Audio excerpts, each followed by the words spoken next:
Um, but y'all know we've been arguing about this little girl because she's very interesting, and Yeah, we she have a is. lot of like two sided, Yeah.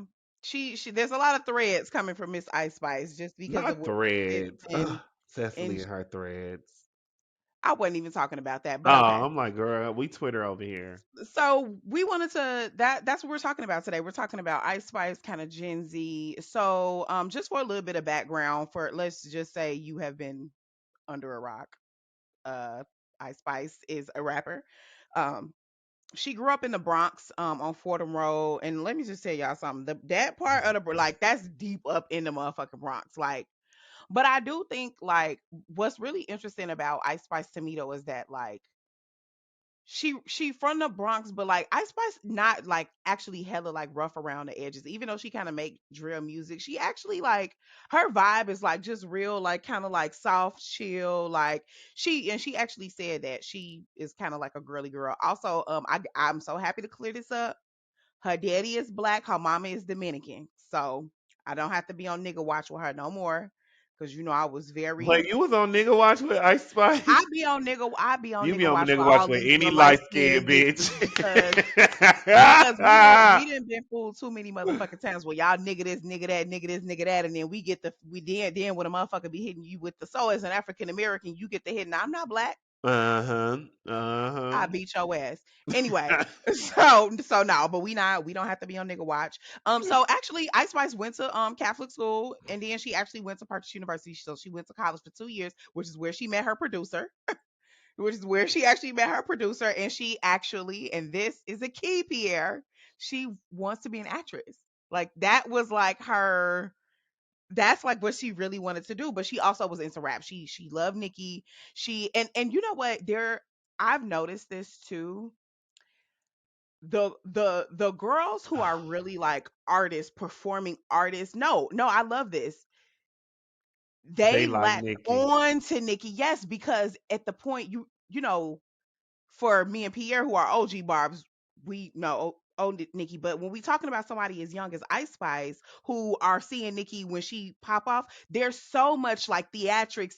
There's Hmm. so much And you know, Nikki went to performance. performing Yeah, art school. Yeah. exactly. And Nikki went to perform in art school, so I do notice that. So like even when we talk about people like maybe Tay or Yeah.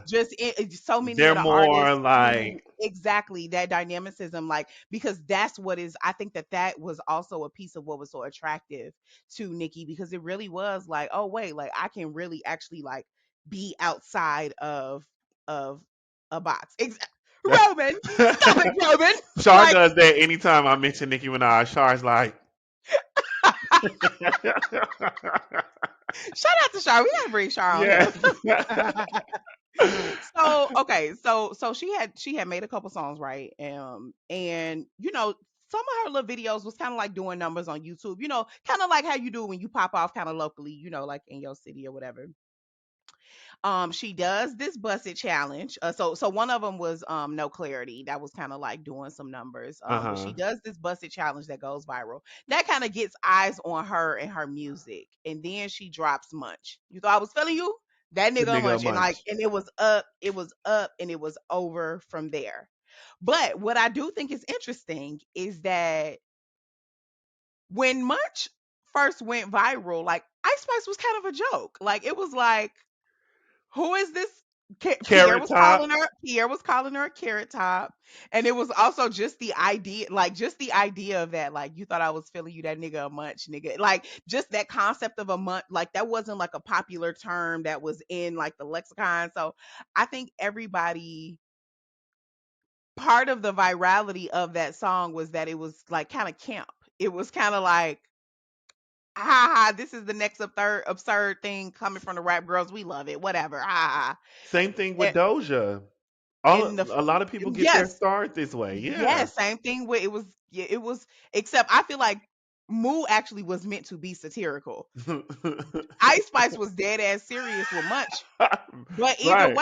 either way, the joke's on us. Yeah, Like like the joke is on us because I mean, like, but I do think that speaks to Or the new generation.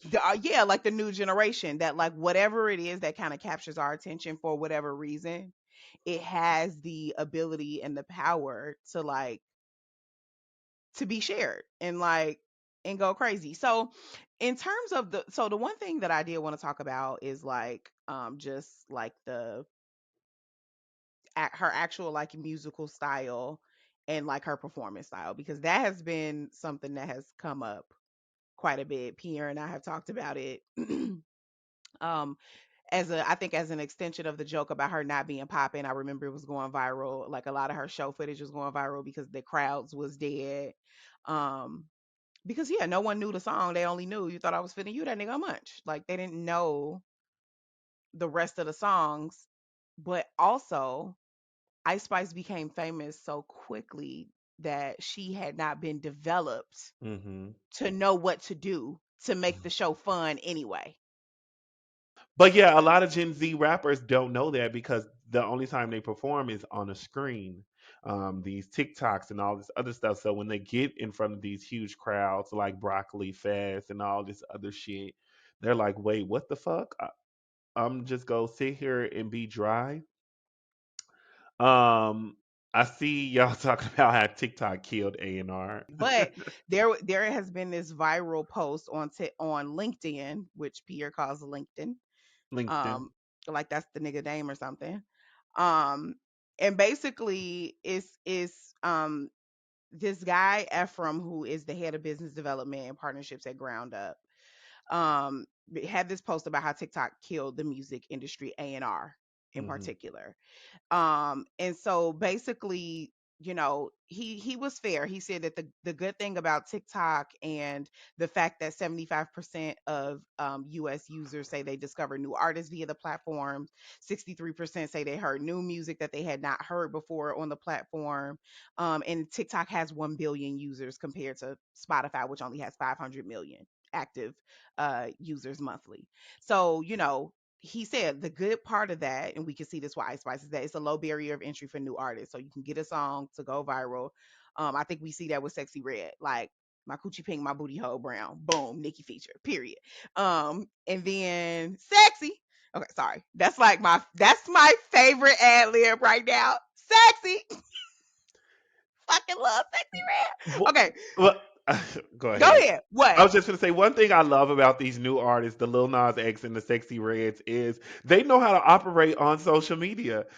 If you follow Sexy Red on Twitter, this is the most funniest bitch I have She funny ever. as hell. Yo, she knows how to work Ooh, Twitter. she funny than Unless a bitch. someone is just doing it for her, she is a troll. It's I hilarious. think it's But go her. ahead. Yeah. But basically, yes, it's you have this huge audience, it's a low barrier of interest, and basically like you can be scouted because you're in front of Uh-huh. the A&Rs are on the TikTok. But the bad thing is obviously like it breeds like this culture of one hit wonders, which I think a lot of Hmm. people thought Ice Spice was gonna be, because what we're actually seeing now is that these record labels are literally signing single deals with artists now. They're not even giving them full record deals, so they literally are betting on a song, not the artist. Also, the artist development is not fair. These people are being made famous extremely quickly, and artist development takes a long time. Like, and to be thrown right on a festival stage, that's just unrealistic. Like, that is not. Beyonce did not learn how to perform like how she performs right now in a year. And so she didn't even learn how to do it in 10 years. Beyonce wasn't even singing like how she sing now until she was a decade or so. You know what I'm saying? Like Hmm. that is somebody who is continuously studying a craft. Like this is a craft, and like people do have to learn it. And then also there are questions like just around the longevity, because TikTok is so new. We can't even really test that yet because like it hasn't been long enough. But I do think, going back to Ice Spice,